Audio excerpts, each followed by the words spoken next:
سيئات أعمالنا من يهده الله فلا مضل له ومن يضلل فلا هادي له ونشهد أن لا إله إلا الله وحده لا شريك له ونشهد أن محمدا عبده ورسوله أما بعد فأعوذ بالله من الشيطان الرجيم بسم الله الرحمن الرحيم وما أرسلناك إلا رحمة للعالمين صدق الله العظيم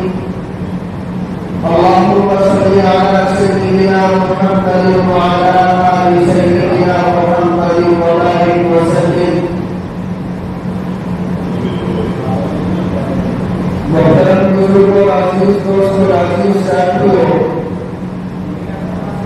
اللہ تبارک و تعالی کا فضل و کرم اور اس کا احسان ہوا کہ اللہ رب العزت نے مجھے اور آپ کو دین کی مجلس میں بیٹھنے کی توفیق عطا فرمائی اور دین کی باتیں سننے کی توفیق عطا فرمائی۔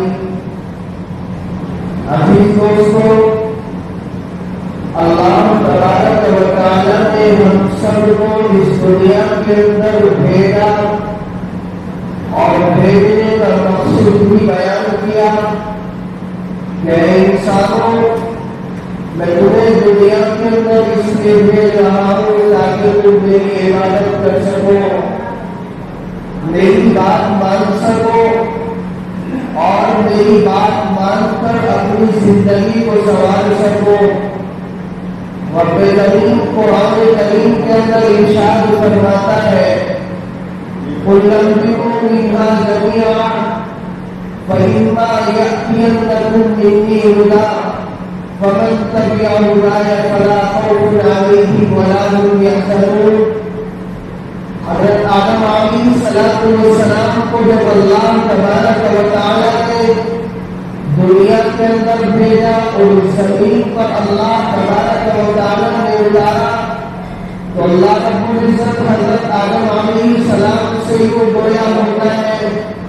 کہ ہم آپ کو نیچے اتار رہے ہیں، لیکن جب ہم آپ کے لیے کوئی فرمان اتاریں گے، آپ کے لیے کوئی حکم جاری کریں گے تو آپ اس حکم کی پیروی کر کے اپنی زندگی کو سنوارنا، اپنی زندگی کو کامیاب بنانے کی کوشش کرنا۔ یہ تمام انسانوں کے لیے اللہ رب العزت نے کلام پاک کے اندر یہ آیت کریمہ اتاری فَمَن تَبِعَ هُدَايَ فَلَا خَوْفٌ عَلَيْهِمْ وَلَا هُمْ يَحْزَنُونَ۔ اور اس پیروی کرنے والوں کے لیے کیا فائدہ ہوگا کہ جب اللہ رب العزت کوئی حکم نازل کریں گے اور حکم نازل کرنے کے بعد کوئی انسان اس حکم کو مانے گا تو اس کا فائدہ اللہ رب العزت اپنے کلام پاک کے اندر ارشاد فرماتا ہے فَمَن تَبِعَ هُدَايَ فَلَا خَوْفٌ عَلَيْهِمْ وَلَا هُمْ يَحْزَنُونَ، کہ اس کے لیے نہ کوئی خوف ہوگا نہ اس کے لیے کوئی غم ہوگا۔ کیوں؟ اس لیے کہ اللہ رب العزت بھی خوف دلوں کے اندر ڈالتے ہیں اور اللہ رب العزت بھی خوف دلوں سے نکالتے ہیں۔ اللہ رب العزت بھی کے ہاتھ میں ہے کہ اللہ رب العزت کسی کو کسی غم میں مبتلا کر دے اور اللہ رب العزت بھی کے ہاتھ میں ہے کہ کس کو کس غم سے نکال کر خوشی میں مبتلا کر دے۔ میرے عزیز دوستوں، اللہ رب العزت نے پیروی کرنے والوں کے فوائد یہ بتلائے ہیں فَمَن تَبِعَ هُدَايَ فَلَا خَوْفٌ عَلَيْهِمْ وَلَا هُمْ يَحْزَنُونَ، نہ ان کے لیے کوئی خوف ہوگا اور نہ ان کے لیے کوئی غم ہوگا۔ یعنی اگر اللہ تبارک و تعالیٰ کی پیروی ہم نے صحیح طریقے سے اپنی زندگی کو سنوارنے کے لیے پیروی کری تو اللہ رب العزت ارشاد فرماتے ہیں کہ کوئی دنیا کی سپر پاور طاقت آپ کو ہلا نہیں سکتی۔ اگر تم نے اللہ رب العزت کے فرمان کے مطابق اپنی زندگی کو گزارنا شروع کر دیا تو دنیا کے اندر چاہے کوئی کتنی ہی سپر پاور طاقت کیوں نہ ہو، چاہے دنیا کے اندر تمہیں کتنی ہی پریشانیاں، یوں ہی دنیا آپ کے پیچھے پڑ جائے، آپ کو مٹانے کی کوشش کیوں نہ کرے؟ اگر اللہ رب العزت آپ کو چاہیں گے تو اللہ رب العزت کے چاہنے پر ہم مٹ سکتے ہیں، اور دنیا کی سپر پاور طاقت ہمیں نہیں ملا سکتی۔ میرے عزیز دوستو، اللہ رب العزت نے یہ ارشاد فرماتے ہیں کہ تمہیں کوئی کتنا ہی پریشان کر دے،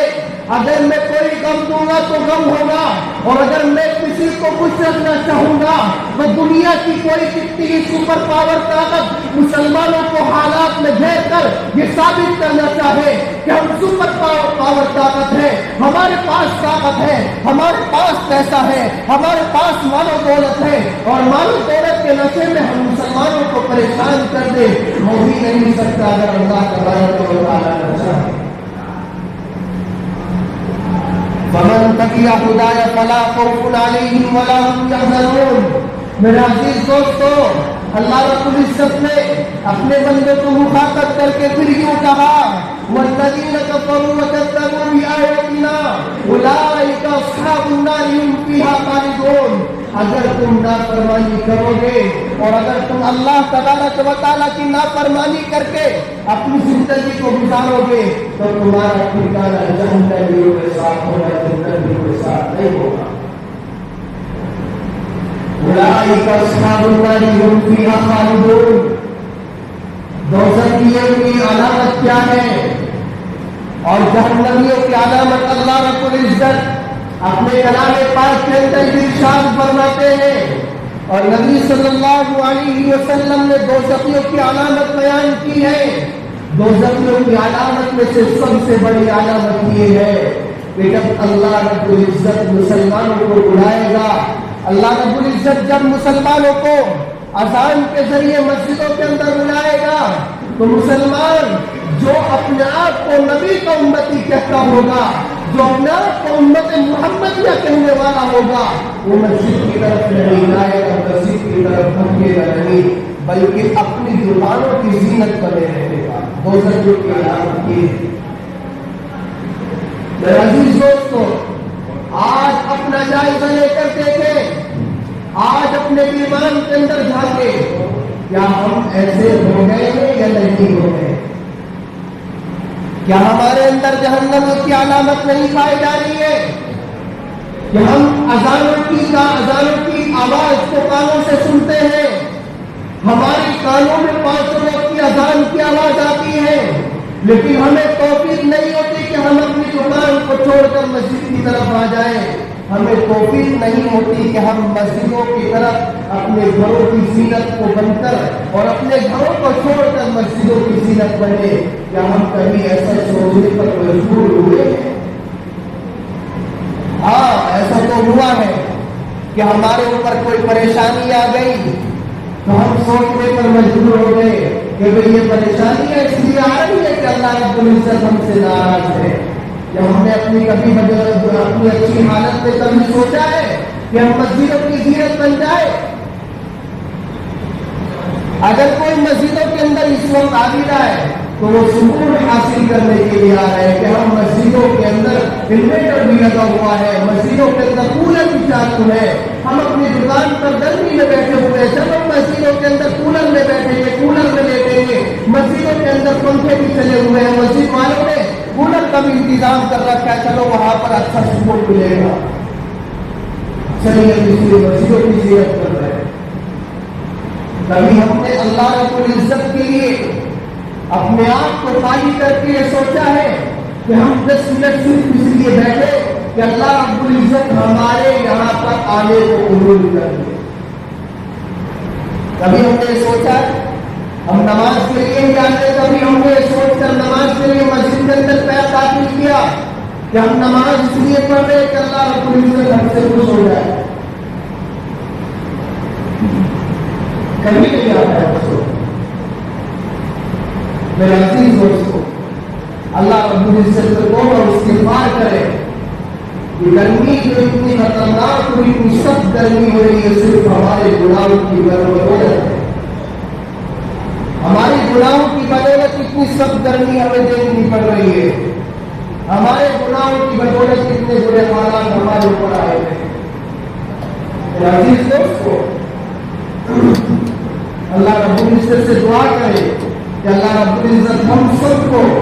اپنی کتاب پر عمل کرنے والا بنا دے اور اپنے نبی صلی اللہ علیہ وسلم کی سنت پر عمل پیرا ہونے کی توفیق عطا فرما دے۔